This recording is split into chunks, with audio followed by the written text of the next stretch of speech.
What would you do if your son was killed by a sniper? Would you seek revenge or would you seek forgiveness and understanding? The incredible, amazing Robi Damelin joins me now to talk a little bit about your experience and how you've been able to forgive. Oh, I be very cautious about the word forgiving. You know, people need to think to themselves what they mean. And by saying, I forgive, what does that mean? Does it mean you give up your right to justice? Does it mean it's okay what the person did, or they could do it again, or you should forget? So I'm very, very reluctant to talk about forgiving because I think it's a terribly personal thing. What is it to And you? for me, I went to chief rabbis and I went to the Archbishop of Canterbury and I asked the imams from certain mosques, what is your definition? And none of them could come up with anything that meant anything to me. And then I met this incredible woman in South Africa who'd lost her daughter, and she'd gone to the Truth and Reconciliation Commission, and she said to the men who killed her daughter, I forgive you. And then I thought to myself, I have to meet her. So I went to meet June Fourie, and I said, June, what do you mean you forgive? She said, forgiving is giving up your just right to revenge. And for me, that was very powerful and meant something. And also, for me, it's also understanding why. And then I met the man who'd actually sent the people to kill her daughter.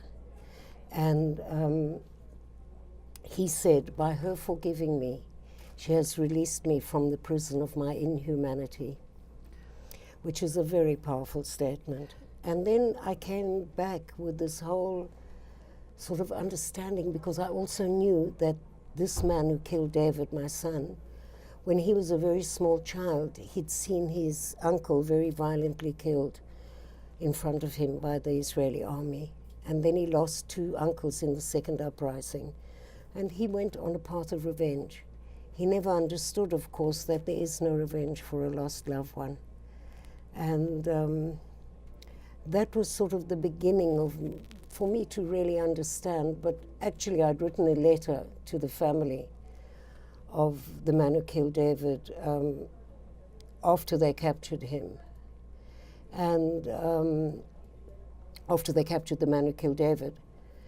And I realized then that I was free because I was no longer a victim. It's difficult to understand all of this, but it's something that you make a choice when you lose a child. You can go on a path of revenge, as many do. You can die with your child, as many do. You know how many men kill themselves on the graves of their sons? People don't know this. Or you can just disappear, you know, or you can build monuments. But for me, because David was studying for his master's in the philosophy of education, I thought education would be the most extraordinary way to commemorate his name.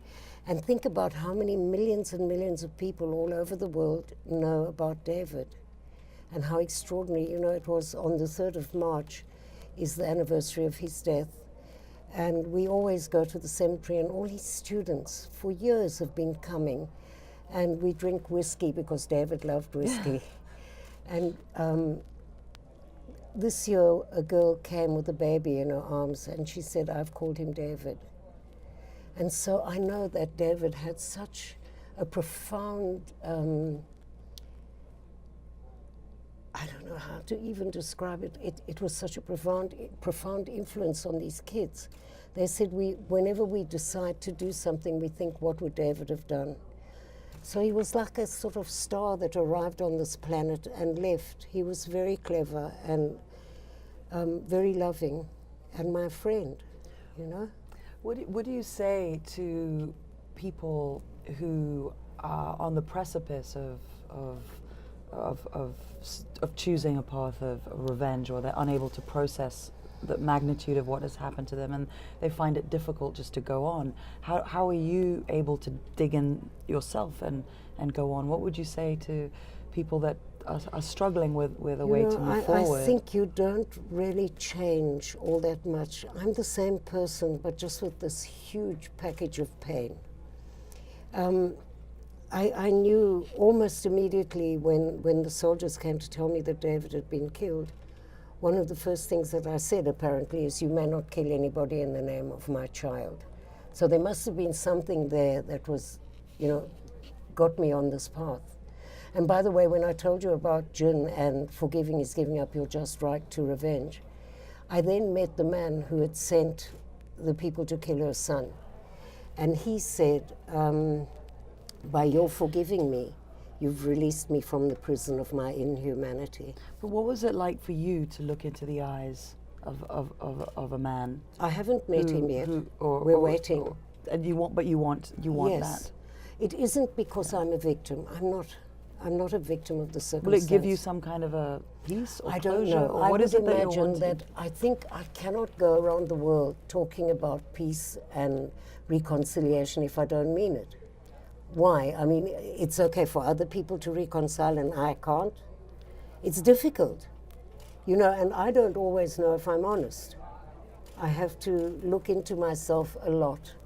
When there was a young Israeli who was kidnapped by the Hamas and was in Gaza for about 5 years, and I belong to the Parent Circle. It's a group of 600 families, Palestinian and Israeli, who lost children and immediate family members. And we spent most of the time marching with the family of this guy who was kidnapped.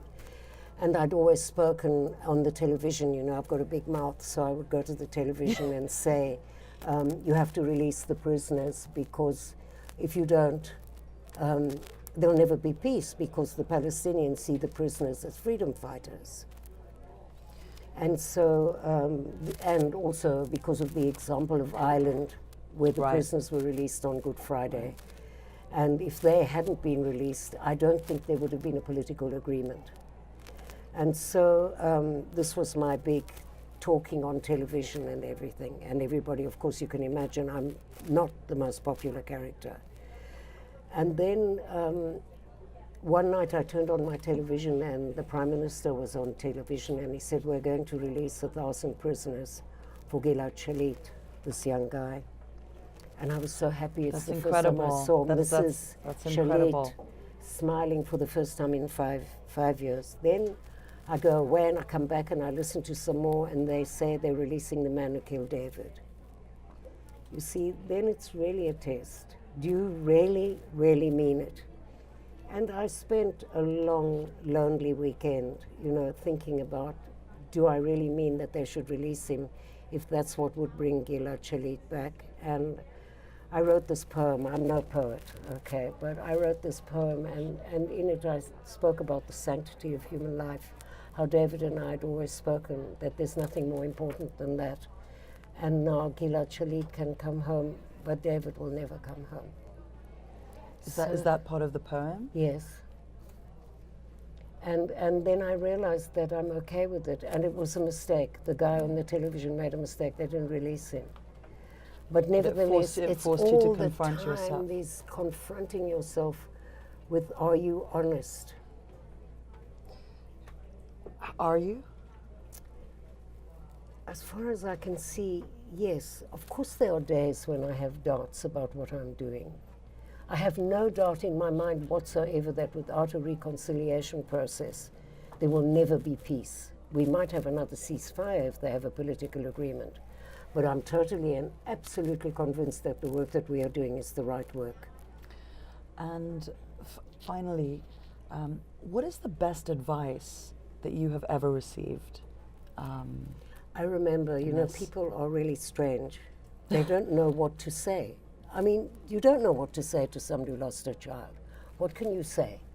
I would say I'm sorry, but it sounds so it's no, and then pathetic. people say be strong. So then I want But to say, that's like, also what not do you very mean be helpful. strong?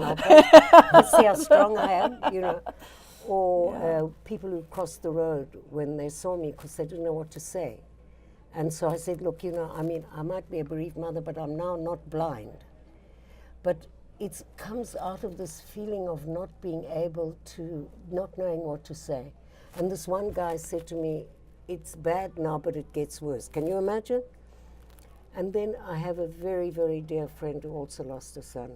And she said to me, Robi, It's terrible now, but it gets better and you'll get used to it living next to you. And that was such a bit of advice that was kind, and that's true. I will never forget. There isn't a day that I don't wake up in the morning and think maybe I dreamt this, you know. And I miss David all the time. And everything in your life becomes bittersweet. You know, it was my grandson's bar mitzvah about 3 weeks ago, and it was such a beautifully happy occasion. And suddenly they talked about David, and I just burst into tears. But you learn to live with it, and you learn to do something, you know. And some people find other ways to make themselves feel better. And I never criticize anybody.